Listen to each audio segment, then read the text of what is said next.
गोस्वामी तुलसीदास जी को राम जी मिले, ये बात तो सबको पता है। स्वयं श्री हनुमान जी महाराज उनकी रक्षा में रहते थे कि कोई इन पर आंच ना आ जाए। स्वयं देवादिदेव महादेव काशी विश्वनाथ इतना प्रेम करते थे गोस्वामी तुलसीदास जी से। लेकिन कभी गोस्वामी तुलसीदास जी के जीवन चरित्र को आपने देखा? उनका जीवन कैसा था, उनका भाव कैसा था? एक प्रसंग आता है, एक बार गोस्वामी तुलसीदास जी वृंदावन आए, तो वृंदावन में श्री भक्तमाल ग्रंथ के निर्माण का भंडारा चल रहा था। श्री नाभा गोस्वामी जी ने भक्तमाल ग्रंथ की रचना करने के बाद जरा भंडारा किया वृंदावन में। उसमें भारतवर्ष के सब संत आए, उसमें फिर गोस्वामी तुलसीदास जी भी आए। तो जैसे आप सब लोग इतनी संख्या में बैठे हैं, ऐसे ही गोस्वामी जी भी आए, तो इतनी संख्या में भीड़ बैठी थी, तो पीछे ही बैठ गए, सबसे पीछे बैठ गए गोस्वामी तुलसीदास जी महाराज।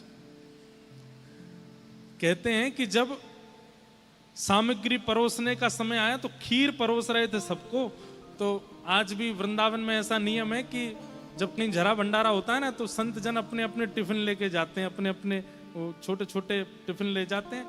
बाकी सब सामग्री तो वहीं पाके आते हैं, खीर उसमें भरवा के लाते हैं और फिर उसको प्रेम से सुबह पालेंगे, फिर रात में पालेंगे, थोड़ी थोड़ी ठंडी करके पाते हैं।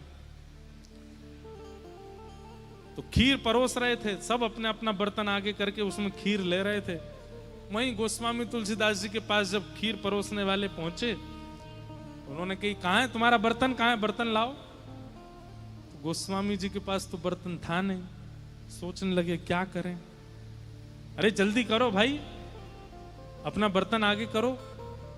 तो कहते हैं कि गोस्वामी तुलसीदास जी ने देखा कि इतने रसिक संत जन वहां बैठे, उनकी सबकी पादुकाएं बाहर उतरी हुई हैं। उनमें किसी महापुरुष की पादुका जूते की आकृति में थी, उसमें थोड़ा अवकाश था। तो वही पादुका लेकर के आए और आगे करके बोले, इसमें दे दो खीर, या में कर दो। तो जो खीर परोस रहे थे वो गुस्सा हो गए, अरे पात्र नहीं लेके आए हो, और ये क्या, किसी महाराज की जो पादुका उठा करके कह रहे हो इसमें दे दो। तो कहने लगे, नहीं भैया हमको इसी में ही दे दो, हमको इसी में ही पान करना है। अरे ऐसे कैसे दे दें, इसमें ये अपवित्र है, ये ऐसा। अरे नहीं नहीं, ऐसा मत बोलिए, इस जूती का कितना बड़ा सौभाग्य है। एक तो ये व्रजरज में रही है, 24 घंटा ब्रज की रज इसको लगती रहती है। वो ब्रजरज जिसमें श्री कृष्ण, श्री किशोरी जी अपने अपने निरावृत चरणों से विचरण करते हैं, वो ब्रजरज इसको अंकित कर चुकी है। दूसरा, कोई महापुरुष इसको धारण करता होगा, उसके चित्त में प्रिया प्रियतम विराजमान होंगे, वो प्रिया प्रियतम को विराजमान करके चलता होगा। नीचे से ब्रजरज लगती होगी, ऊपर से उस महत्पुरुष की चरण रज लगती होगी। ये तो महापवित्र, इससे पवित्र पात्र तो हो ही नहीं सकता। अब तो मेरी भी हट है कि मैं इसी में ही खीर पीऊंगा। गोस्वामी तुलसीदास जी ये बात दूर खड़े श्री नाभा जी सुन रहे थे, जिन्होंने भक्तमाल की रचना की। और ये देखते ही उन्होंने चरणों में प्रणाम करके कहा, आप ऐसे ही गोस्वामी तुलसीदास नहीं है, आपको ऐसे ही राम जी मिल नहीं गए, ऐसे ही हनुमान जी 24 घंटे आपके साथ नहीं रहते हैं, ऐसे ही काशी विश्वनाथ आपकी रक्षा में तत्पर नहीं रहते हैं। आपका भाव संतों के चरण रज के प्रति, आपका भाव वैष्णवों के प्रति जो है ना गोस्वामी जी, इसी के कारण राम जी आपके हो गए, राम जी आपको प्राप्त हो गए। और उसी समय नाभा जी ने भक्तमाल में जितने भक्त हैं उन सबको तो पुष्प का दर्जा दिया, और श्री नाभा जी को सुमेरु, श्री गोस्वामी तुलसीदास जी को सुमेरु का दर्जा दिया। तो माला में खूब सारे पुष्प होते हैं, लेकिन जो मध्य में बीच में होती है माला, नीचे की तरफ जो मुख्य माला होती है, मुख्य पुष्प होता है, उसको सुमेरु बोलते हैं। सुमेरु का दर्जा किसको दिया? गोस्वामी तुलसीदास जी। इन जैसा भक्त नहीं हुआ। हमारी बात को बहुत ध्यान से सुन लीजिए। ठाकुर जी को रिझावे में मत लगे रहो, पूरा जीवन निकल जाएगा आपको, नहीं रिझेंगे वो।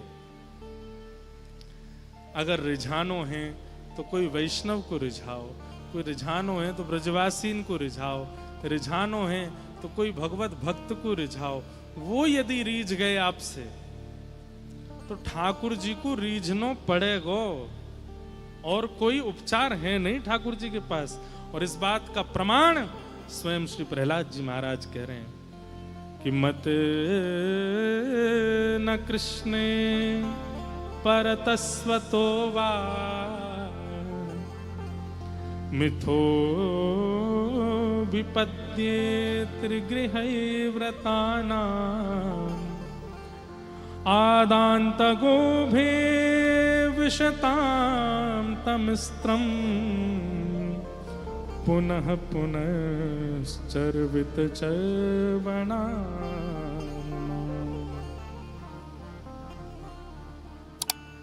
इसलिए किसी भक्त को रिझाओ।